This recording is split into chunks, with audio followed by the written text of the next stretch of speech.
이전 성전에 있을 때 이 성도님들이 이제 주변 식당으로 밥을 먹으러 가니까 한 식당 주인이 가만히 보니까 못 보던 사람들이 자꾸 오는데 그 사람들을 보니까 천사들 같더래요. 식당에 와도 이제 까다로운 사람도 많고 그런데 다 얼굴도 환하고 인상들도 좋고 친절하고 그 천사들 같더래요. 천사들 같은 사람들이 계속 와서 도대체 저 사람들이 어디서 왔나 그랬더니 그때 우리 교회 이름이 큰믿음 교회였잖아요. 다 큰믿음 교회 성도들이 되는 거예요. 그래서 감동을 받아가지고 동양 화가인 아버지한테 얘기를 했더니 아버지가 그 얘기를 듣고 야 그렇게 좋은 교회라 그러면 그렇게 좋은 사람들이고 좋은 교회라 그러면 우리가 선물을 해야 되겠다. 그래서 본인이 그린 그림을 2점 선물을 해서 그게 지금 제 사무실에 여러 해째 걸려 있어요. 근데 어제 저녁 때 제가 설교 준비하다가 식사를 하는데 똑같은 얘기를 들었어요. 이제 오금동에 우리가 새 성전을 짓고 이사를 왔는데 이제 성도님들이 주변 식당들을 가는데 어떤 뭐 식당 주인인가 그분은 예수를 믿는 분인데 이렇게 보니까 어디서 그분도 똑같은 얘기를 하더라고. 천사 같은 사람들이 여기서 계속 와서 이 사람이 누군가 그러고 얘기하는 걸 들어보니까 사랑하는 교회 성도들이. 그래서 그분이 어제 감주를 만들어 가지고 감주를 만들어서 감주를 이렇게 2통을 보냈어요. 오늘 점심 먹을 때 그 감주를 한 잔씩 마셨는데 참 감사한 일입니다. 그렇게 여러분 열심을 내서 신앙생활하는 저 여러분 되시기를 바랍니다. 디모데후서 3장 12절에서 17절에 있는 말씀을 가지고 성경 66권 과연 신뢰할 수 있는가 이런 제목으로 지난주부터 말씀을 나누고 있습니다. 지난주에는 첫째로 종교회의에서 결정한 정경을 어떻게 신뢰할 수가 있는가. 이건 성경이다. 이건 외경이다. 이게 결정한 게 사람이라면 결정한 게 불완전한 사람들이 모인 종교회의에 대한 종교회의에서 나온 결정이라면 이걸 하나님의 말씀을 우리가 어떻게 신뢰할 수 있는가 이런 문제에 대해서 좀 개괄적으로 지난 시간에 말씀을 드렸고요. 답변을 드렸고 오늘은 이제 좀 더 구체적인 설명들을 들으기 시작할 거예요. 오늘은 두 번째로 구약 39권은 과연 절대적인 권위를 가진 정경인가 이걸 설명드릴 것입니다. 구약 39권은 과연 절대적인 권위를 가진 정경인가 오늘 이거 설명하고 다음 시간에는 이제 왜 카톨릭하고 개신교의 성경이 다른가? 카톨릭하고 개신교의 성경이 달라요. 그러면 어디가 옳은 것인가? 어디에 결정이 옳은 것인가? 이런 문제도 우리는 개신교니까 당연히 개신교가 옳지. 이런 거는 신앙의 자세가 아니고 그런 건 맹신이고 광신이거든요. 분명한 분별이 있어야 되고 분명한 납득할 만한 이유와 근거가 있어야 되는 거죠. 그죠? 카톨릭은 무조건 틀리고 우리는 무조건 옳다. 이런 것 자체가 안 돼요. 이것 때문에 목회자들도 자꾸 망가지고 교단들도 그렇고 신자들도 그렇고 너무 많은 사람들이 이거 엉터리 믿음을 갖다 지옥 가게 되는 사람들이 많이 생기는 거예요. 내 교단이 옳다. 그냥 우리 교회 목사님이 옳다. 그런 거 아니야. 그럼 교단의 교리도 성경 가지고 명확하게 이렇게 점검해 봐야 되는 거고 담임 목사의 설교도 무조건 맹신하고 듣는 게 아니라 진짜 성경적인 건가? 이게 진짜 성경과 맞는가? 분별하면서 들어가지고 그죠? 무조건 뭐 개신교가 옳고 뭐 우리 교단이 옳고 뭐 우리 교회가 옳고 우리 목사님이 옳고 이런 믿음을 가진 사람이 너무 많아요. 믿음을 들으면서 하면 들으면 그리스도의 말씀으로 말미암는 것이다. 이 말씀이 믿음의 기초가 되어야 되는데 어떻게 개신교가 믿음의 기초가 되고 우리 교단이 기초가 되고 우리 교회가 기초가 되고 우리 목사님이 기초가 되고 이런 게 어디 있어? 그죠? 우리는 교단을 믿는 것도 아니고 담임 목사를 믿는 것도 아니고 우리는 예수님을 믿는 거고 예수님을 믿는데 나 예수님 믿어 너는 그렇게 믿어 나는 이렇게 믿을게 이런 게 아니죠.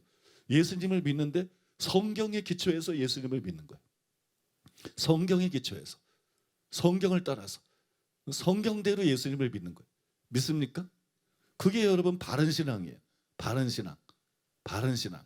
그래서 절대로 이단은 성경을 강조하지 않아요. 성경을 이용하지.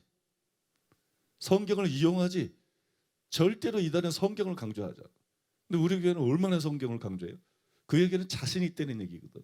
들어보라는 얘기거든. 과연 구약 성경과 신약 성경을 가지고 설교를 한번 분석해 보라는 거거든. 누가 진짜 성경적인지, 누가 진짜 정통인지, 누가 제대로 지금 하나님 말씀을 선포하고 있는 거지. 그건 자신이 있다는 거거든. 그 자신은 어디서 생겨? 그럼 교만해서 생기는 것도 아니고, 뭐 책임 읽었다고 생기는 게 아니고, 간단한 거예요. 어렸을 때부터 하나님 말씀을 광신적으로 받아들이지 않았다. 개신교니까 옳고, 나는 장로교 통합 합동해서 신앙생활을 했지만, 뭐 우리 교단이 옳고 그냥 단순히 우리 목사님이 옳고, 난 그런 생각을 가져본 적이 없다. 어렸을 때부터 나에게 있어서 최고의 기준은 하나님의 말씀인 성경이었고, 이 성경 말씀을 가지고 담임 목사님이 말하든 우리 교단의 교리든 유명 큰 교회 목사님이 말하든 유명한 사람이 말하든 능력 있고 신령한 사람이 말하든 그건 그거고, 그건 그분들의 장점이지, 그렇다 그래서 그분들이 말하는 게 온전한 진리는 아니니까. 온전히 성경 진리를 가지고, 성경을 가지고 이게 진짜 성경적인가? 이게 정말 성경적이 아닌가? 아, 저 사람은 저렇게 생각하는데 나는 이렇게 생각해, 이게 옳아. 그건 교만이지. 그게 아니라, 아, 저 사람이 맞을 수도 있고 내가 맞을 수도 있고, 저 사람이 틀릴 수도 있고 내가 틀릴 수도 있고, 근데 어떤 것이 옳은가? 어떤 것이 옳은가? 성경을 보자. 성경을 가지고 분별해 보자. 성경 가지고 분석해 보자. 이게 내가 주일학교 때부터 한 일이야. 그러니까 이게 수십 년 동안 평생을 제가 해온 일이에요. 어떤 게 옳은가? 어떤 게 옳은가? 내가 뭐 신천지 교리를 읽었나? 통일교 원리강론을 읽었나? 뭐 몰몬경을 읽었나? 뭐 이단 사설 같은 거 접한 거 한 개도 없어요. 성경 가지고. 기독교 서점에서 파는 기독교 고전과 학자들과 목회자들과 동서고금의 그런 책들을 가지고, 다 그런 정통 교회 안에 있는 책을 가지고 어느 게 성경적인가? 성경을 기준으로 책을 읽을 때도 유명하니까 받아들이는 게 아니고, 큰 교회 목사니까 받아들이는 게 아니고, 요새 유행하고 있으니까 받아들이는 게 아니고, 그냥 성경 가지고 정말 그런가? 베레아 사람처럼 정말 그런가? 이게 정말 성경적인가? 이게 정말 옳은가? 난 평생 그렇게 해왔어요. 그렇게 해서 아, 이게 성경적으로 옳구나. 이건 우리 교단의 교리지만 이거 성경적인 거 아니구나. 이거 우리 교회 목사님이 하는 설교지만 이건 성경적인 거 아니구나. 다른 교단에서 말하는 거라도 아, 이게 성경적인 거구나. 아, 이 목사님이 말하는 게 성경적이구나. 아, 이 책이 말하는 게 성경적인 거구나. 이게 여러분, 이게 있어야 돼요. 이게. 제가 오늘 설교 들어가기 전에 제가 좀 딴 얘기를 하고 있는데, 이게 굉장히 중요합니다. 교수님들이 뭐 영어 공부에, 독일어 공부에, 헬라어 공부에, 히브리 다 중요하지. 근데 중요한 게 뭐냐? 교수님들이 그냥 배우면 안 돼. 뭐 장로교에 속했든 감리교에 속했든 어느 교단에 속해 있든 그냥 그 교단의 교리를 그냥 배우면 안 돼. 근데 그런 사람들이 너무 많다. 그런 사람들이 너무 많다. 진리의 말씀을 옳게 분별해야 부끄러울 게 없는 하나님의 종이 되는 건데, 바울이 말한 대로 진리의 말씀을 옳게 분별한 생각을 안 하고, 진짜 어떤 게 성경적인가를 생각 안 하고 그냥 열심히 배운다는 거야. 이러니 이게 큰일이라는 거야. 이게 큰일이다. 물론 교수님들 중에 분별을 하려고 애를 써요. 근데 자기가 기준이 돼서 분별한다는 거야.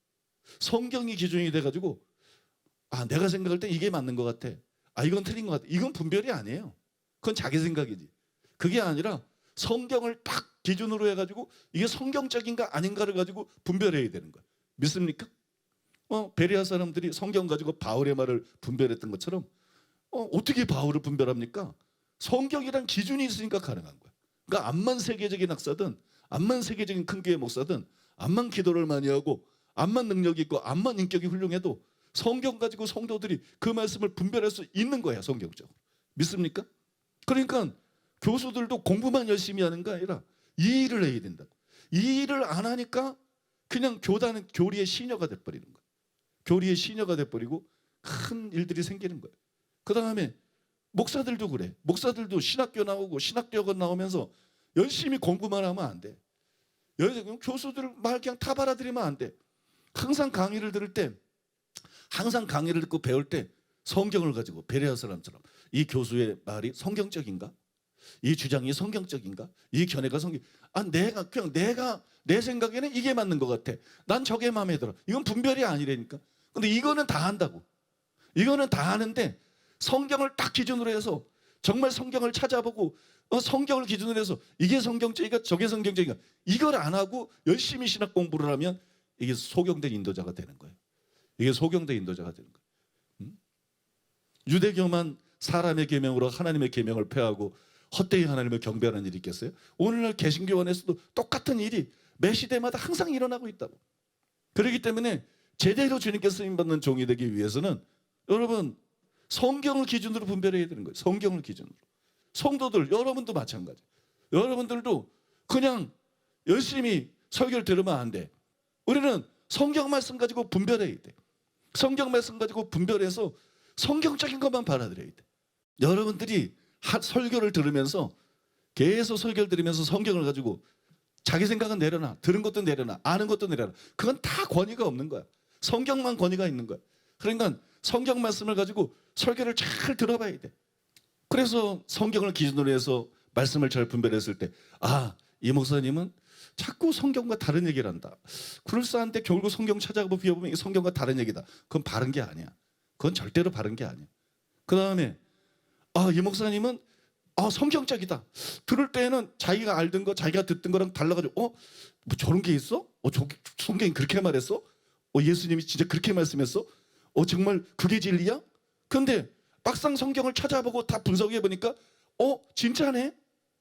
진짜 성경이 그렇게 말하고 있네? 문맥을 다 봐도 진짜 이게 그런 뜻이네? 문자만 그런 게 아니라 진짜 이게 그런 뜻이네? 계속 그런 설교를 하면 그 목사는 신뢰를 해야지. 그죠? 신뢰를 하고 열린 마음으로 아멘하고 들어야지. 그러면서도 계속 성경을 가지고 분별하면서 평생을 가야 되는 거지. 이거 굉장히 중요합니다. 굉장히 중요해요. 저는 항상 말씀드리지만 모든 설교와 모든 책을 갖다가 자기 생각으로 판단하지 말고 이게 성경적인가 성경적이 아닌가. 성경 가지고 구분하라는 거예요. 성경 가지고 분별하라는 거예요. 믿습니까? 그래서 여러분 성경대로 선포하고 성경대로 가르치고 그런 교회를 다녀야 되는 거고 그런 설교를 들어야 되는 거고 그런 설교를 듣고 또 신앙생활을 해야 되는 거예요. 여러분 그런 여러분 되시기를 바랍니다. 그런 여러분들 되시기를 바랍니다. 자 그러면 설교 시작하겠습니다. 성경은 구약과 신약으로 구성이 되어 있어요. 구약은 총 39권입니다. 그런데 구약 39권이 절대적인 권위를 가진 정경이라는 증거가 있느냐?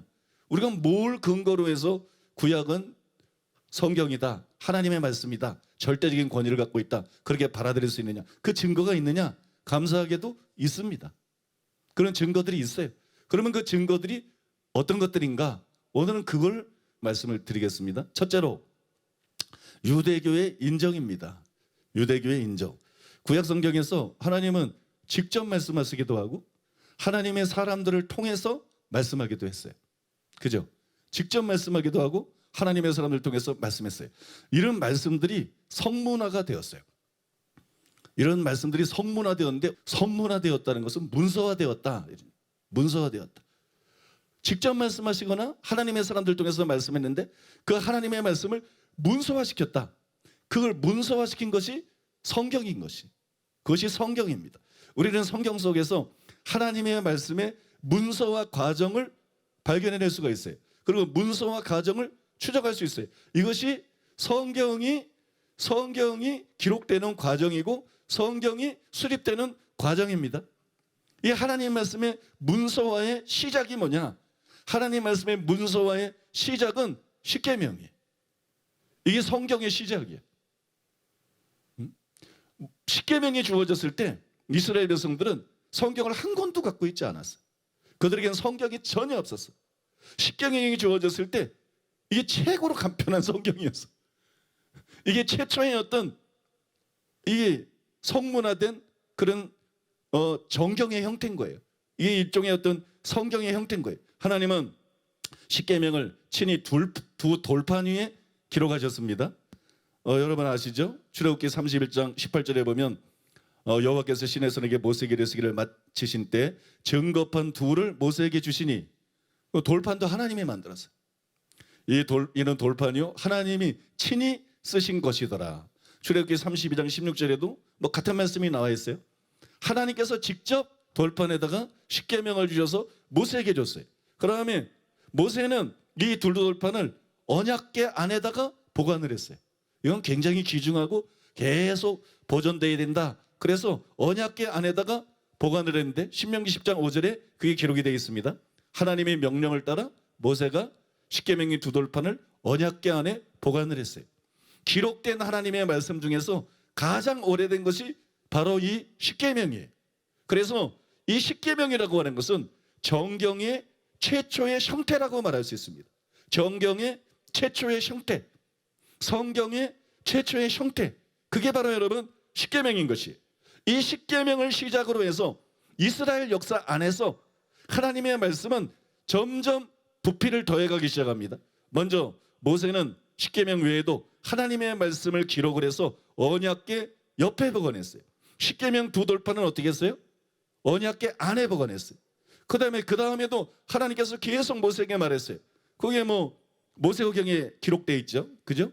모세오경에 여러 가지가 하나님이 직접 말씀하게 기록되어 있는데 신명기 31장 24절 26절에 보면 모세가 이 율법의 말씀을 다 책에 써서 마친 후에 이 율법책을 가져다가 너희 하나님 여호와의 언약궤 곁에 두어 너희에게 증거가 되게 하라. 그러니까 율법을 다 기록해서 언약궤 옆에 두었어요. 그러니까 이제 성경이 커졌어요. 십계명 하나가 정경의 최초 형태인데 여기에다가 이제 창세기, 출애굽기, 레위기, 민수기, 신명기 이런 게 붙은 거죠, 그죠? 이게 더 이제 커졌어요. 그 다음에 모세의 후계자 여호수아가 율법책에다가 하나님의 말씀을 추가로 기록했어요. 모세가 쓴 게 율법책이에요. 하나님이 쓴 게 십계명이고 모세가 율법책을 썼어요. 그 모세오경이라고 말할 수 있는데 율법책을 썼는데 이 율법책에다가 그 율법책에다가 하나님의 말씀을 후계자 여호수아가 추가로 기록을 했어요. 그게 여호수아서겠죠, 그죠? 그걸 추가로 기록했어요. 여호수아 24장 26절에 보니까 여호수아가 이 모든 말씀을 하나님의 율법책에 기록하고 그런 일을 했어요. 그 다음에 이스라엘의 다른 사람들, 주로 선지자들이 그랬어요. 주로 선지자들이 이스라엘의 역사와 하나님께 받은 말씀들을 계속 기록을 했습니다. 먼저 몇 구절을 읽어드리고 보충 설명을 드리겠습니다. 사무엘상 10장 25절. 사무엘이 나라의 제도를 백성에게 말하고 책에 기록하여 여호와 앞에 두고. 역대상 29장 29절. 다윗 왕의 행적은 처음부터 끝까지 선견자 사무엘의 글과 선지자 나단의 글과 선견자 갓의 글에 다 기록되고. 역대하 20장 34절. 이외에 여호사밧의 시종 행적은 하나니의 아들 예후의 글에 다 기록되었고 그 글은 이스라엘 열왕기에 올랐더라. 역대하 26장 22절. 우시아의 남은 시종 행적은 아모스의 아들 선지자 이사야가 기록하였더라. 역대하 32장 32절. 히스기야의 남은 행적과 그의 모든 선한 일은 아모스의 아들 선지자 이사야의 묵시책과 유다와 이스라엘 열왕기에 기록되니라. 여러분 잘 들으셨어요? 여기 보면 다윗 왕에 관한 이야기들을 역사책에 기록했다. 누가? 선지자가. 우시야 왕의 행적을 또 이사야 선지자가 기록했다. 히스기야 왕의 행적을 선지자 이사야가 기록했다. 이스라엘 열왕기에 기록했다. 여러 가지가 나와요. 지금 뭘 기록했어요? 이스라엘의 역사를 기록했어요. 이게 참 특이한 거예요. 왜 이스라엘의 역사가 성경인가? 그 이유가 뭔지 아세요? 이스라엘 역사는 역사지. 이스라엘 역사가 어떻게 성경인가? 세상의 모든 역사들은 미화가 됐어요. 미화.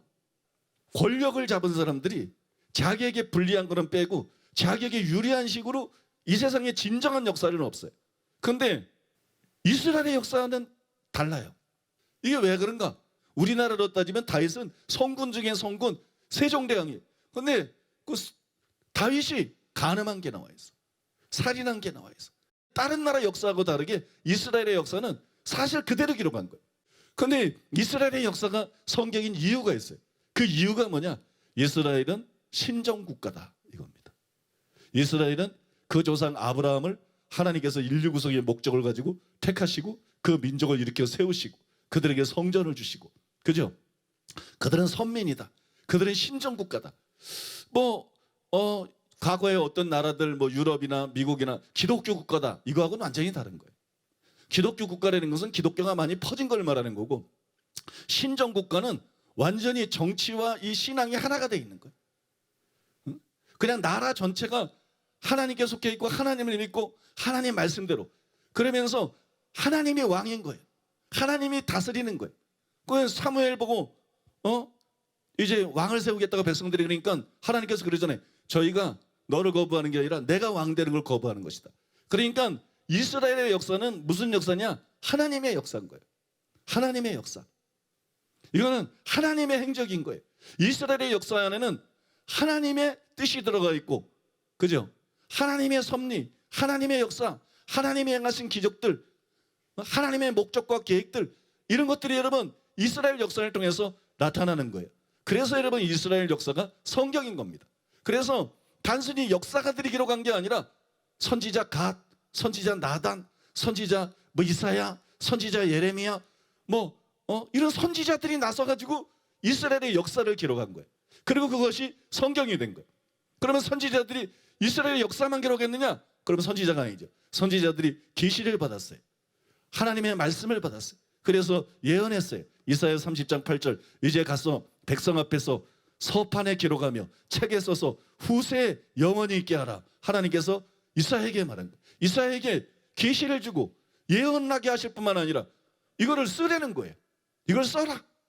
그래서 후세에 영령이 있게 하라. 그게 성경이 되게 하라는 거예요. 후세에 영령이 있게 하라. 예레미야에게도 예레미야 30장 2절에 보니까 이스라엘 하나님 여호와께서 이와 같이 말씀해 이르시기를 내가 내게 일러준 모든 말을 책에 기록하라.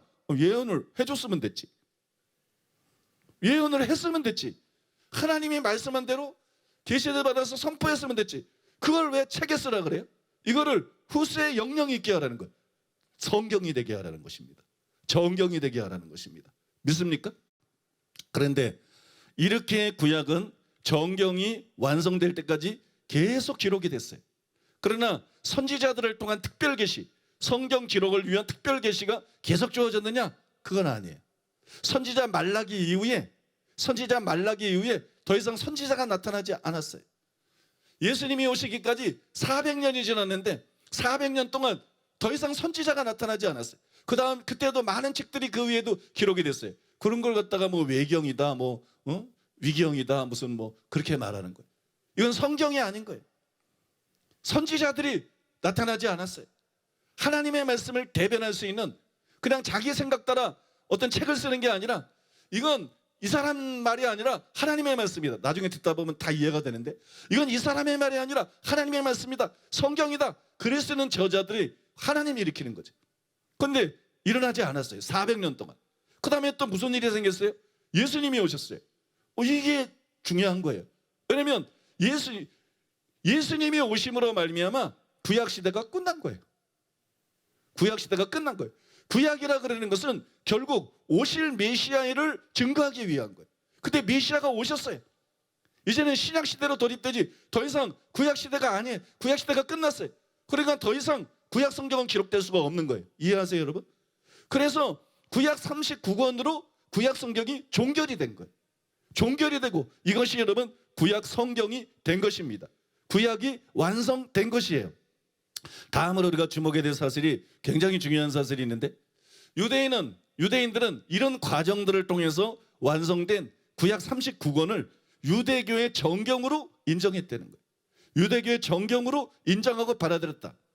즉 이 구약 39권을 유대교의 성경으로, 그죠?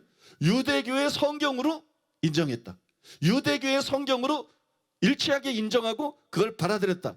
T.C. 함몬드는 간추린 조직신학이라는 책에서 이렇게 썼습니다. 그리스도 시대에 예수님이 이 땅에 와셨을 그때 율법서, 선지서, 성문서들로 이루어진 히브리어 성경이 있었다. 그때 구약 성경이 완성되어 있었고 유대교의 공적으로 통하는 구약 성경이 있었어요. 현재의 구약이 전 세계에 걸친 유대인들로부터 인정을 받고 있고 또 인정을 받아왔다는 것에 주목하라. 왜 여기에 주목하냐? 그게 중요한 거예요. 예수님이 오시기 전에 기독교가 생겨나기 전에 이 땅에 참된 유일한 종교는 유일신 하나님을 믿는 유대교밖에 없었어요. 유대교는 기독교의 전신이에요. 유대교는 오실 메시아를 믿는 거고 기독교는 오신 메시아를 믿는 거예요. 같은 분을 믿는 거예요. 근데 구약 시대 되니까는 구약 방식으로 믿었던 게 유대교고, 신약 시대 때니까 이제 신약 방식으로 믿는 게 기독교인 거예요. 실제는 하나인 것이. 믿습니까? 그렇죠. 그런데 그 유대교에서 구약 39권을 정경으로 인정을 했다. 우리가 분별한 게 아니에요. 우리가 마음대로 구약 성경에서 어떤 건 더하고 어떤 건 빼고 이건 성경이야, 그렇게 한 게 아니라는 거예요. 그 유대교에서 구약 39권을 유대교의 정경으로 인정한 걸 기독교가 그대로 승인하고 받아들인 거예요. 왜냐하면 유대교가 부패했고 타락한 건 개인 문제고, 유대교를 세우고 역사원 하나님의 그 역사를 그대로 인정하고 존중한 거예요. 믿습니까? 그 결정을 그대로 인정하고 존중해서 받아들인 거예요. 그러니까 구약이 믿을 수 있는 겁니까? 없는 겁니까? 구약은 믿을 수 있는 정경이고 하나님의 말씀이라는 거예요. 한편 외인고르뎀은 하나님의 말씀이 문서화됨으로 얻을 수 있는 유익을 세 가지로 정리를 해서 소개했어요. 첫째, 왜 선포된 하나님의 말씀을 문서로 만들었느냐? 왜 이렇게 성경책으로 만들었느냐? 그것은 그래야 다음 세대들에게 이 진리를 제대로 전달할 수 있다. 그래서 하나님의 말씀이 보존되도록, 순수하게 보존되고 후세에게 전달되도록 정경을 만든 것이다. 믿습니까? 그래서 이걸 문서화한 것이다. 두 번째로는 이 말은 듣고 나서 그 다음에 잊어버려. 그게 뭐 딱 듣고 암기가 되는 것도 아니고, 그죠? 어렴풋이 알고 있어. 그래가지고 그 말에 대해서 제대로 알 수가 없어요. 여러분, 이것이 문서화가 돼야 그걸 계속 읽을 수 있는 거예요. 계속 읽을 수도 있고 연구할 수도 있고, 이게 무슨 의미인지를 제대로 할 수 있고, 그래서 그 말씀에 제대로 순종할 수 있는 거예요. 그래서 문서화시킨 것이고, 세 번째로 이 기록된 말씀들을 이 말로 말씀을 전할 때에는 보세요. 지금도 제가 이렇게 설교하면 이 자리에 있는 사람만 제 말을 듣죠. 딴 데 있는 사람도 들어요, 지교에. 근데 그 영상을 틀어주는 데만 듣죠. 요 문 밖에만 나가도 사람들은 내 말을 못 들어요. 이게 한계가 있단 말이에요. 그러나 문서는 책은 어디든지 갈 수 있는 거예요. 그죠? 굉장히 많은, 여기 참석 안 해도, 내 말을 직접 안 들어도, 내 말을 직접 안 들어도 이게 문서화되면 내가 하고 싶은 얘기를 다 알아듣는 거예요. 거기에 성경의 목적이 있는 거예요. 이 진리가 효과적으로 퍼져나가도록, 확산되도록, 이래서 성경이 주어진 거예요. 공감이 되시죠? 그러니까 여러분, 이게 얼마나 감사한 일인지 몰라요. 그러니까 성경을 우리 개개인이 각권을 가지고 있다. 이거는 엄청난 축복이고 엄청난 특권입니다. 여러분들이 성경을 갖고 있다는 것은 구약의 위대한 선지자들이 얼마나 많아. 모세보다도 하나님의 진리를 여러분들이 더 자세히 알 수 있다는 얘기. 하나님과 직접 대면해서 친구처럼 이야기한 모세보다 여러분들이 하나님의 말씀을 더 많이 알 수 있다. 다니엘은 신들의 지혜 같은 지혜를 갖고 있는 신령한 사람인데, 다니엘보다 여러분이 하나님의 말씀을 더 잘 알 수 있다. 여러분 믿습니까? 모든 예언은 부분적으로 알고 부분적으로 예언하는 것 때문에 모세도 부분을 알았고, 엘리야도, 이사야도, 다니엘도 하나님이 그들에게 가르쳐준 만큼 부분을 알았지만, 우리는 신약의 모든 참된 선지자들과 성경 저자들이 계시받은 모든 것을, 성경한 것을 읽음으로써 알 수 있는 거예요. 이게 40일 금식하면 이런 계시를 받겠어요? 4000일을 금식하면 이런 계시를 받겠어요? 여러분, 성경한 것을 읽음으로써 수천 년 동안 하나님의 사람들에게 열어보이신 그런 진리와 그런 비밀들을 우리가 다 알 수 있는 거예요. 그래서 여러분, 성경은 보배로운 책인 걸 믿으시기 바랍니다. 하나님의 말씀은 금보다 귀하다, 은보다 귀하다, 괜히 그러는 게 아니에요. 성경은 여러분 정말 금보다 귀한 책이에요. 은보다 귀한 책이에요. 그때는 금이 제일 좋은 줄 알아서 그랬는데 다이아몬드보다 더 귀한 책이에요. 성경은 다이아몬드보다 더 귀한 책이에요. 그래서 여러분들이 이 책을 보배로 여기고 이 책을 사랑하고 이 책을 열심히 읽는 여러분 되시기를 예수님의 이름으로 축복합니다. 두 번째로 예수님의 인정. 제가 성령신학교 강의 때 구약이나 신약이나 많은 위경과 예경이 있는데, 그중에 66권을 종교회의에서 정격으로 결정한 걸 우리가 어떻게 신뢰할 수 있습니까? 이런 어떤 목사님의 질문을 받았어요. 그 다음에 그 대답으로 먼저 지난주에 말씀드린 하나님의 섭리에 대해서 말해 주었습니다. 그리고 구약 성경에 대해서 예수님이 구약 성경을 인정하셨다, 그 사실을 말했어요. 예수님이 구약 성경을 인정하셨다. 요한복음 5장 39절에 보면 너희가 성경에서 영생을 얻는 자고 성경을 상고하거니와 이 성경이 내게 대해 증거한 것이로다. 거기서 성경은 신약 성경이 한 권도 기록되기 전이죠. 구약을 말하는 거예요. 그죠? 근데 이 구약 성경을 예수님이 성경이라고 부르셨다. 구약 성경 39권인데 그걸 전체를 성경으로 정경으로 인정하시면서 이 말씀을 하셨다는 거예요. 또 누가복음에 보면 모세와 모든 선지의 글로 시작해서 모든 성경에 쓴 바 모세 율법, 그 다음에 선지자들의 글들 이것뿐만 아니라 다윗이 쓴 것도 있고 아가서도 솔로몬이 쓴 거 뭐 잠언도 있고 전 이거 다 성경으로 인정하셨다는 거예요. 모세 글로 신작해서 선지자들의 글, 그 다음에 그 외 모든 성경이라 그랬으니까 구약 39권을 다 예수님은 성경으로 존중하고 성경으로 인정했다는 거예요. 역시 다른 구절에 보면 모세의 율법과 선지자의 글과 시편에 자기를 가리켜 말씀하신 거. 그러니까 모세 오경과 선지자들의 글뿐만 아니라 시편과 다른 책들도 다 성경으로 예수님께서 인정하셨다는 거죠. 예수님이 인정하셨다는 거예요. 그 다음에 예수님은 요한복음 10장 35절에 보면 성경은 폐하지 못하나니 이걸 성경으로 인정하셨을 뿐만 아니라 절대적인 권위를 갖고 있는 절대 폐할 수 없는 영원한 하나님의 말씀으로 구약 39권을 인정하셨다는 거예요. 믿으십니까? 이걸 인정하셨다는 거예요. 근데 저는 설교를 준비하면서 뜻 있는 학자들도 역시 저와 같은 방식으로 구약의 정경성을 변호했다. 그걸 발견했어요. 참고로 이 불트만이 뭐라 그랬느냐? 불트만은 성경의 권위가 서기관들만큼이나 예수님에게도 확고한 것이었으며 예수님이 그들과 상반된다고 느낀 것은 오직 구약을 이해하고 적용하는 방식이었다. 이게 딱 맞는 말입니다. 구약 성경의 권위에 대해서 서기관들과 예수님은 입장이 똑같았다. 서기관들처럼 예수님도 구약 성경의 권위를 절대적으로 인정했다. 그럼 서기관들하고 예수님하고 바리새인하고 예수님하고 또 달랐던 점은 뭐냐? 해석에 있어서 달랐다. 그것이 절대적인 권위를 가진 하나님의 말씀이라는 것에 대해서는 일치를 했고 이게 무슨 뜻인가? 이걸 우리가 어떻게 지켜야 되나? 이런 해석과 적용에 있어서는 서로 생각이 달랐다. 그러니까 예수님이 구약 성경을 인정했다는 거예요. 그 다음에 외인구로 되면 제가 말한 그대로 말했어요. 신약에는 정경의 범위를 놓고 유대인들과 예수님이 논쟁을 벌이신 기록이 전혀 없다. 제가 답변할 때 신학교에서 답변할 때 그 얘기를 했어요. 예수님은 구약을 정경으로 인정하셨다. 성경으로 하나님의 말씀으로 인정하셨다. 그 다음에 사복음서 어디를 봐도 예수님께서 서기관이나 바리새인이나 사두개인과 더불어서 유대교에서 39권을 성경으로 정경으로 인정하고 있었는데 그거 판단이 잘못됐다. 그 중에 어느 책은 빼야 된다. 또 어느 책은 빠졌다. 어느 책은 더해야 된다. 예수님이 그러신 적이 없다는 거예요. 구약 39권을 성경이라고 불렀는데 그거를 예수님이 똑같은 용어를 사용하시면서 그 성경의 범위에 대해서 전혀 논쟁하지 않으셨다. 바꿔 말해서 이견이 없으셨다. 예수님은 구약 39권을 그대로 인정하셨다. 믿습니까? 그대로 인정하셨다. 이것이 여러분 구약 성경의 권위를 우리가 알 수 있는 중요한 근거가 되는 거죠. 그리고 유명한 신학자죠. 존 스토트의 글 역시 저의 주장하고 일맥상통해요. 그 다음에 아주 통쾌한 말을 그가 했어요. 어떤 말을 했느냐? 복음주의 그리스도인들이 성경이 성령의 영감으로 쓰였고 그들의 삶에 우선되는 권위를 가진다고 믿는 주된 이유는 무엇인가? 구약이 하나님의 말씀이라고 믿는 가장 대표적인 이유가 뭐냐?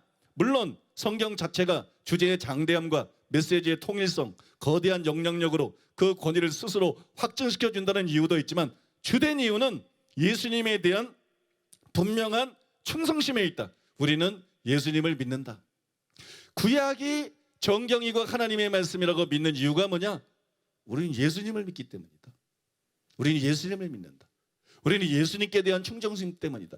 예수님이 그걸 성경이라 그랬다. 예수님이 그 문제에 대해서 인정하시고 논쟁하지 않았다. 우리는 예수님을 믿기 때문에 구약의 정경을 믿을 수밖에 없다. 그 얘기예요. 얼마나 속 시원한 얘기인지 몰라요. 얼마나 이래야 되는 거예요. 믿는 사람이라면. 적어도 예수를 믿는 사람이라면 이래야 되지. 아니 예수님이 믿는 것에 대해서 자꾸 왈가왈부하고 무슨 뭐 연구를 한다 그러고 딴 얘기를 하고 그럼 그게 진짜 예수를 믿는 건가요? 그 예수님을 진짜 믿는 게 아니죠. 존 스토트는 이렇게 속 시원하게 선언하고 난 다음에 예수님이 구약 성경을 정경으로 여긴 몇 가지 증거들을 제시를 했어요. 뭐 그런 것들입니다. 예를 들어서 예수님이 구약을 하나님의 말씀이고 정경이라고 믿었는데 예수님이 산상수훈에서 설교하면서 나는 율법이나 선지자나 폐하러 온 것이 아니라 완전케 하러 왔다. 율법이나 선지자 구약 성경을 폐하거나 바꾸거나 이건 성경이 아니야, 이건 이제 끝났어, 이게 아니고 그 말씀을 완전하게 이해시키려고 왔다.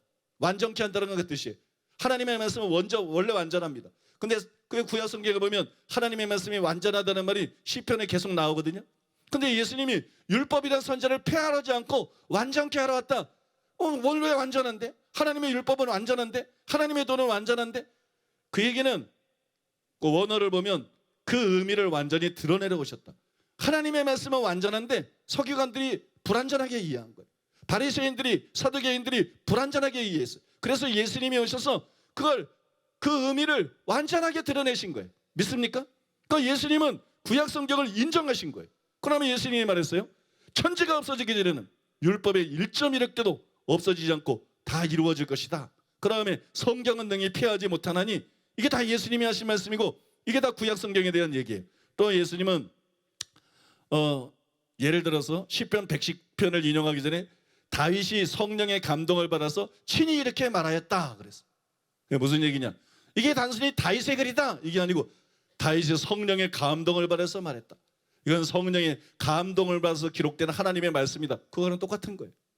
예수님이 구약을 인용하는 방식이 그랬다는 거예요. 창세기에 결혼제도에 관한 말씀을 할 때도 하나님께서 태초에 천지를 창조하시고 사람을 만들었어요.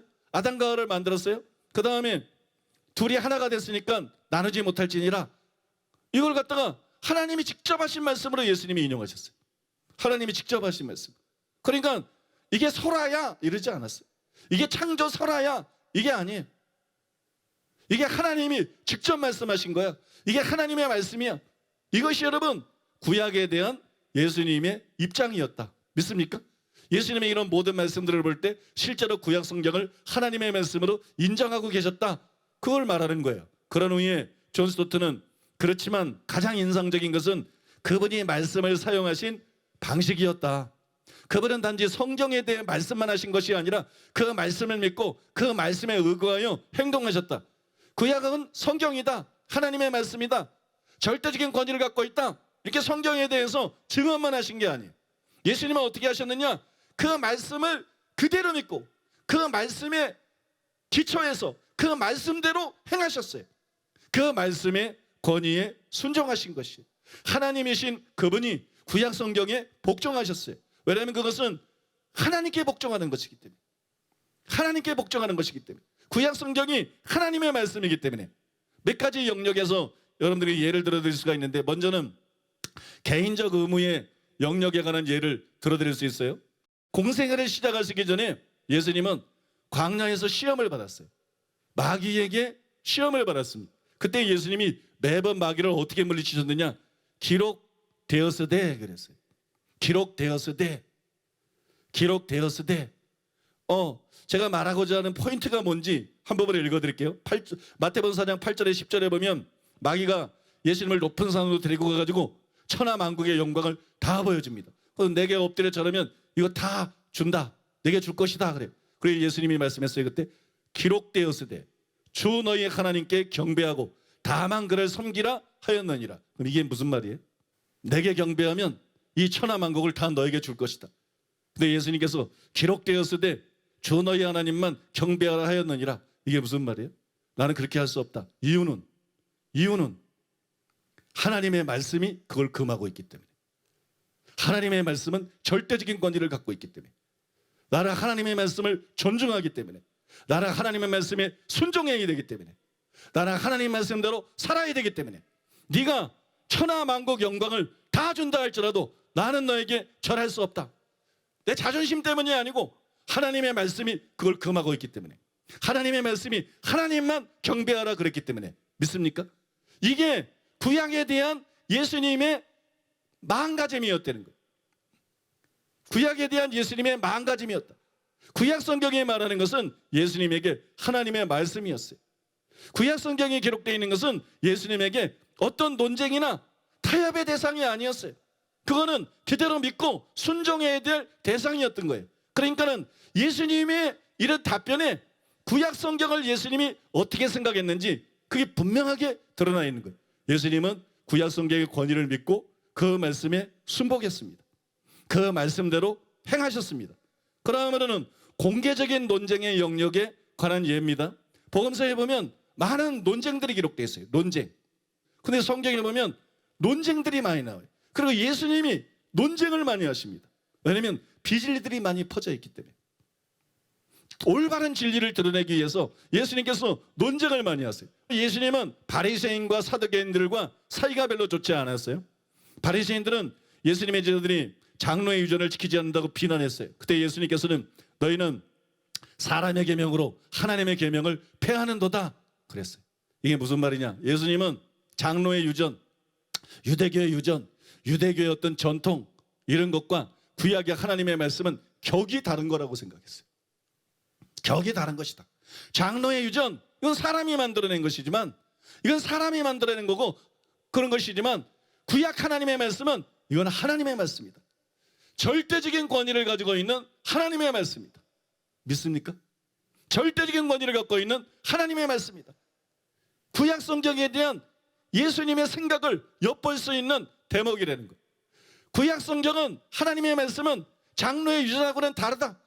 장로의 유전 갖고 신앙생활하는 것은 하나님의 계명을 폐하는 것이고, 그 다음에 하나님을 헛되이 경배하는 것이다.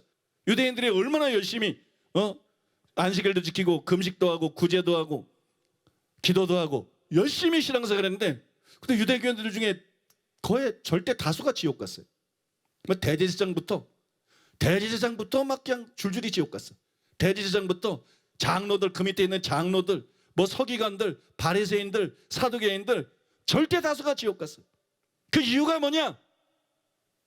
장로의 유전으로 진짜 하나님의 말씀이 아니라 유대교 안에 인정받고 있는, 유대교 안에 유행하고 있는, 유대교 안에서 사람들이 서로 받아들이는 장로의 유전으로 하나님을 섬겼다. 그 다음에 바리새인하고 다른 사람들이 있었어요. 그 사람들은 사두개인이에요. 오늘날도 따지면 자유주의 신학자들이에요. 이 사두개인들은 사후 문제를 들고 예수님께 나왔어요. 그들은 대를 이을 아들이 없이 죽은 남편, 실형제가 있었는데 대를 이을 아들이 없이 하나씩 죽었어요.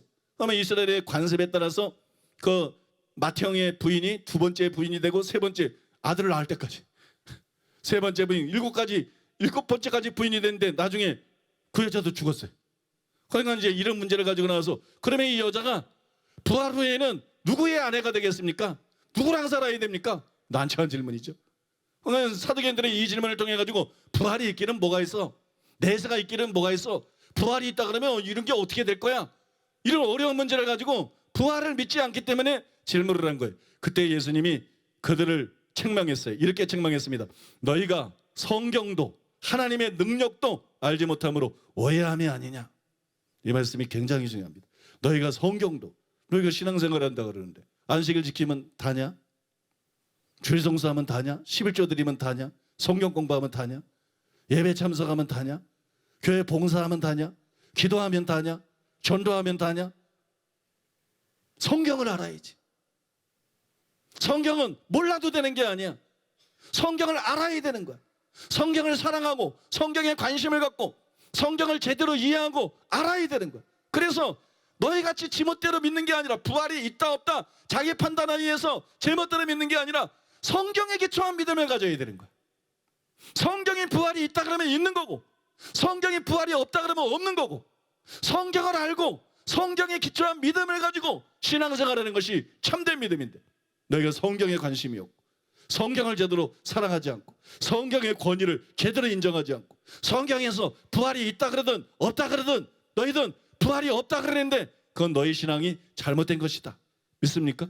예수님은 성경의 절대적인 권위를 인정하시고, 그래서 성경의 절대적인 권위를 가진 하나님의 말씀이기 때문에 그 성경을 당연히 사랑하고 당연히 읽고 당연히 듣고 당연히 연구하고 분별하고 제대로 알고 그 말씀에 기초해서 신앙생활을 해야 될 것을 분명하게 보여주신 것이에요. 여러분, 이상 몇 가지를 말씀드렸는데 예수님이 논쟁 중에 하신 말씀들을 소개해드렸어요. 몇 가지를. 예수님이 논쟁 중에 하신 이 말씀들을 살펴보면 예수님이 구약을 절대적인 권위를 가진 하나님의 말씀으로 인정하셨음을 알 수가 있습니다. 예수님은 구약 성경을 정경으로 인정하셨고 그 권위에 복종했습니다. 그러면 우리는 어떻게 해야 되겠어요? 예수님은 구약 성경의 권위를 인정하셨어요. 예수님은 구약 성경의 권위에 복종하셨어요. 예수님은 구약 성경의 기초에서 믿으셨어요. 예수님은 구약 성경 말씀을 순종하셨습니다. 그럼 우리는 어떻게 해야 되겠어요? 우리도 당연히 그렇게 해야 되는 거예요. 예수님이 그러셨다면 우리도 당연히 그렇게 해야 돼요. 예수님이 말씀했어요. 마태복음 10장 24절에 보니까는 제자가 그 선생보다 또는 종이 그 상전보다 높지 못하나니 그랬습니다. 제자가 그 선생보다 또는 종이 그 상전보다 높지 못하나니 그렇게 말했어요. 여러분, 우리는 예수님의 제자입니다. 예수님의 종입니다. 우리는 예수님보다 높지 못합니다. 우리는 예수님보다 크지 못합니다. 우리보다 높은 예수님이, 우리보다 크신 예수님이 구약의 성경의 권위를 인정하셨어요. 그러면 우리는 더 인정해야 됩니다. 우리보다 높고 우리보다 크신 예수님이 구약의 권위에 복종하셨어요. 우리는 당연히 복종해야 됩니다. 그걸 믿으셨어요. 우리는 당연히 구약을 믿어야 됩니다. 그 말씀을 지키셨어요. 우리는 당연히 여러분 그 말씀에 순종해야 됩니다. 믿습니까? 당연히 순종해야 돼요. 제자는 선생보다 크지 못하다. 종은 상전보다 높지 못하다. 예수님이 우리의 선생이고 우리가 정말 예수님의 제자라면, 예수님이 우리의 주인이고 우리가 정말 예수님의 종이라면, 그러면 여러분 당연히 예수님이 인정한 구약 성경의 권위를 인정해야 되는 거예요. 믿습니까? 예수님이 굴복한 구약 성경의 권위에 굴복해야 되는 거예요. 그 말씀을 존중하고 그 말씀대로 살아야 되는 것인 줄로 믿습니다. 제가 지금까지 설명해 드린 것만으로도 예수님이 구약을 절대적인 권위를 가진 성경으로 인정을 하셨다, 정경으로 인정하셨다, 이게 충분히 증명이 됐을 거예요. 그죠? 이거로도 충분히 증명이 됐어요. 그런데도 제가 한 가지를 여러분들한테 꼭 소개하고 싶습니다. 그거는 바로 글리슨 아처의 글인데, 무슨 내용인가 한번 관심을 가지고 집중해서 잘 들어보시기 바랍니다. 구약 성경에 대한 그리스도의 무조건적인 수락. 나사렛 예수는 구약 성경이 그 모든 진술과 주장에 있어서 심지어 역사와 과학의 영역에 있어서까지도 오류가 없음을 분명하게 가정하셨다. 예수님은 마태복음 19장 4절과 5절에서 결혼의 규례를 확립하시면서 문자적이며 역사적인 아담과 하와에 관한 언급과 함께 창세기 2장 24절을 하나님께서 직접 말씀하신 것이라고 시인하셨다. 또한 그는 마태복음 23장 35절에서 가인에 의한 아벨 살해의 역사성을 바라게의 아들 스가랴가 살해당한 사건의 역사적 사실성과 같은 평면에 두고 있다. 예수께서는 마태복음 24장 38절, 39절에서 전 세계를 휩쓴 홍수와 노아의 방주의 역사성을 분명히 받아들이신다. 홍수 전에 노아가 방주에 들어가던 날까지 사람들이 먹고 마시고 장가들고 시집가고 있으면서 홍수가 나서 저희를 다 멸하기까지 깨닫지 못하였으니, 역사와 과학의 공이 관계되어 있는 이 기록은 현대의 과학적 경험주의의 정확성을 신뢰하는 사람들에 의하여 조소와 함께 거부되어 왔다. 선지자 요나가 큰 물고기를 통하여 익사로부터 보호된 이야기에 있어서도 역시 마찬가지이다. 그런데도 예수께서는 자신의 십자가와 부활을 요나의 이야기와 같은 역사적 평면에 놓고 이렇게 말씀하셨다. 요나가 밤낮 사흘을 큰 물고기 뱃속에 있었던 것 같이 인자도 밤낮 사흘을 땅속에 있으리라. 이와 똑같은 방법으로 그리스도는 그 다음 절에 계속해서 니느웨의 이방 사람들이 요나의 전도를 듣고 진실로 회개했다고 요나서 3장 7절로 9절의 기록과 똑같이 단언하고 있다. 비록 이 기록이 현대의 학문에 의해서는 의심스러운 것으로 여겨지고 있지만 신약 성경은 예수께서 그것을 분명한 사실로 여기셨음을 보여주고 있다. 이런 구절들에 비추어 볼 때 예수께서는 구약 성경이 신학, 역사, 과학의 분야에 관하여 단언하는 모든 것을 완전히 신빙성 있는 것으로 여기셨음이 분명하다. 설명이 충분히 됐어요. 예수님이 구약 성경을 하나님의 말씀으로 여기셨다, 정경으로 성경으로 여기셨다, 납득할 수 있도록 설명이 충분히 됐는데 왜 이 글을 읽어드렸느냐? 여러분, 이 글이 왜 중요한지 아시겠어요? 어느 날 신신하게 퍼져 있어요. 신신하게 영향 때문에 성경에 나오는 초자연적인 역사를 부정하는 그런 교수들이 많아요. 성경에 나오는 초자연적인 역사를 부정하는 그런 목사들도 상당수가 있어요. 그러나 누가 뭐래도 성경에 기록되어 있는 기적, 성경에 기록되어 있는 역사들은 다 진실이고 사실입니다. 믿습니까? 어떤 분이 그럴지 몰라요. 목사님이 봤습니까? 하나님이 천지 창조하는 걸 봤습니까? 노아 홍수를 봤습니까? 요나가 물고기 뱃속에 들어가서 익사당하지 않고 3일 동안 살다가 토해내는 걸 봤습니까? 어떻게 합니까? 그게 사실인 걸 어떻게 합니까? 나는 못 봤어요. 근데 본 사람이 있어요.